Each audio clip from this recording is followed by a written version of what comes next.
आज हम करने वाले हैं केमिस्ट्री के एक बहुत ही ज़रूरी चैप्टर सॉल्यूशंस का एक फटाफट रिवीजन। मतलब ये एक ऐसी गाइड है जिससे सारे ज़रूरी कॉन्सेप्ट्स यूं पलक झपकते ही याद आ जाएंगे। तो चलिए एक बड़े ही मज़ेदार सवाल से शुरू करते हैं। कभी सोचा है कि स्कूबा डाइविंग में जो बेंड्स नाम की खतरनाक कंडीशन होती है, उसका एक ठंडी फिजी सॉफ्ट ड्रिंक से क्या लेना देना हो सकता है? सुनने में तो दोनों बातें बिल्कुल अलग लगती हैं, है ना?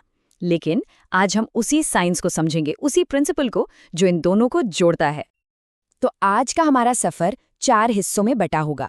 सबसे पहले हम विलियम की बिल्कुल बेसिक बातें यानी फंडामेंटल्स को समझेंगे। फिर देखेंगे कि प्रेशर यानी दबाव का किसी लिक्विड में घुली गैस पर क्या असर होता है।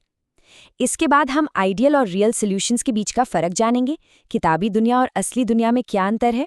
और आखिर में हम उन प्रॉपर्टीज पर बात करेंगे जिन्हें इस बात से मतलब है कि कण कितने हैं, ये नहीं कि वो क्या हैं। तो चलिए शुरू करते हैं पहला सेक्शन और बात करते हैं बिल्कुल बुनियादी चीजों की।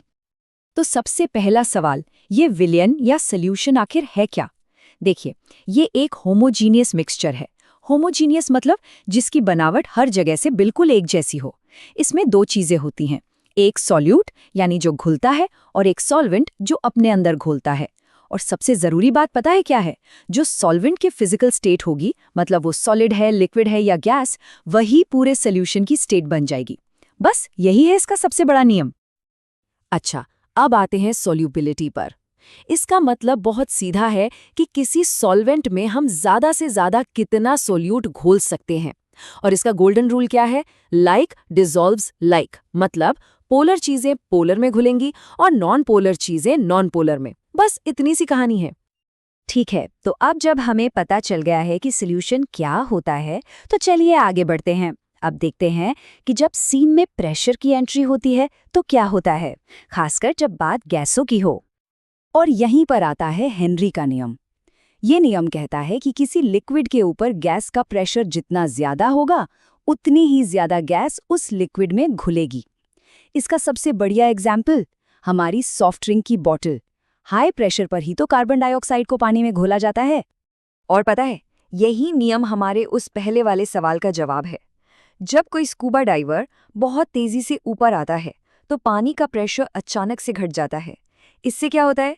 उनके खून में जो नाइट्रोजन घुली हुई थी, उसकी सॉल्युबिलिटी कम हो जाती है और वो गैस बबल्स बनाकर बाहर निकलने लगती है। इसी खतरनाक कंडीशन को कहते हैं द बेंड्स। सोचिए, ये बिल्कुल वैसा ही है जैसे किसी की नसों के अंदर सॉफ्ट ड्रिंक की बोतल खोल दी हो। अब आते हैं राउल्ट के नियम पर। ये नियम उन सॉल्यूशंस के लिए है जिनमें लिक्विड्स वॉलेटाइल होते हैं, मतलब जो आसानी से भाप बन सकते हैं। और ये नियम बस इतनी सी बात कहता है कि सॉल्यूशन के ऊपर जो टोटल वेपर प्रेशर होगा, वो उसके हर एक कंपोनेंट के अपने अपने प्रेशर को जोड़ने पर मिलेगा। तो चलिए अब थियरी को जरा असलियत से मिलाते हैं। ये आइडियल सॉल्यूशन क्या भला है और ये असल दुनिया के सॉल्यूशन से अलग कैसे होते हैं? देखिए, एक आइडियल सॉल्यूशन जैसा कि नाम से ही जाहिर है, एक परफेक्ट किताबी कॉन्सेप्ट है। ये राउट के नियम को अक्षरशः मानता है।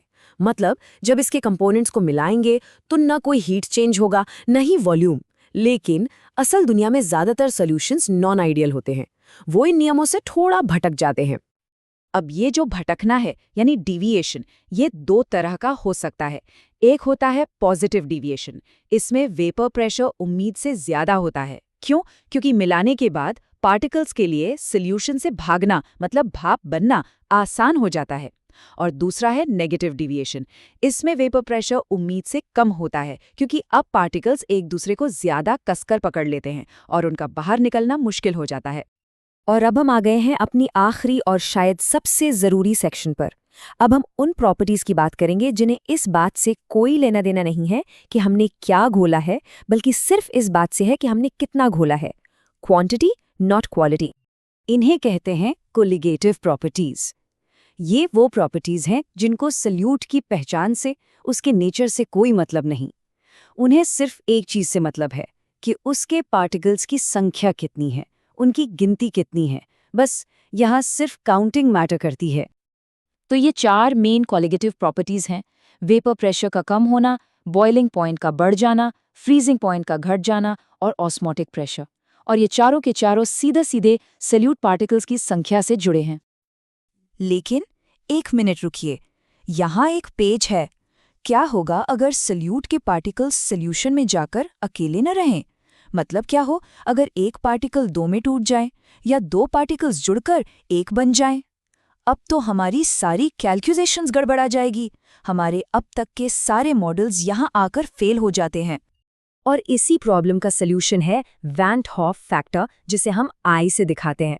ये एक तरह का करेक्शन फैक्टर है, एक रियलिटी चेक है जो हमारी कैलकुलेशंस को ठीक करता है और हमें बताता है कि सल्यूशन में असल में कितने पार्टिकल्स तैर रहे हैं। इसको समझने के लिए एक बढ़िया उदाहरण है। जब एसिटिक एसिड के दो मॉलिक्यूल्स को बेंजीन में डाला जाता है तो वो जुड़कर एक बन जाते हैं। ये तो बिल्कुल दो जिस्म एक जान वाली बात हो गई।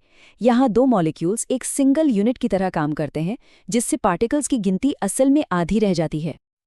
और यहाँ देखिए कि ये आई फैक्टर कितना पावरफुल है।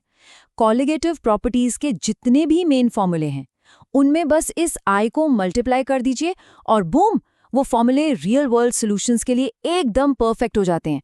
फिर चाहे पार्टिकल्स टूट रहे हों या जुड़ रहे हों, कोई फर्क नहीं पड़ता। तो वेंट हॉफ फैक्टर हमें एक बहुत बड़ी बात सिखाता है कि साइंस में जो सिंपल मॉडल्स होते हैं वो हमेशा पूरी कहानी नहीं बताते। असलियत अक्सर थोड़ी ज्यादा कॉम्प्लिकेटेड होती है। और ये एक बड़ा सवाल भी छोड़ जाता है कि साइंस में और कौन-कौन सी जगहें हैं जहां हमारे सिंपल मॉडल्स को ऐसे ही एक रियलिटी चेक की जरूरत है। सोचिएगा जरूर।